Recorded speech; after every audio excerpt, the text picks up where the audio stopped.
lagi hidup terkekang dengan hanya sedikit pilihan.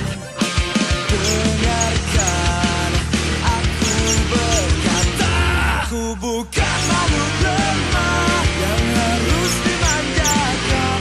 Ku bukan makhluk lemah yang selalu diperdaya. Makhluk lemah ini telah bermetamorfosa dari kupu-kupu baja.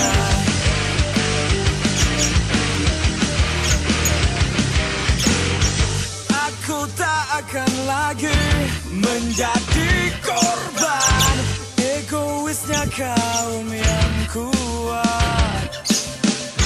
Aku tak akan mau hanya dianggap pendamping yang selalu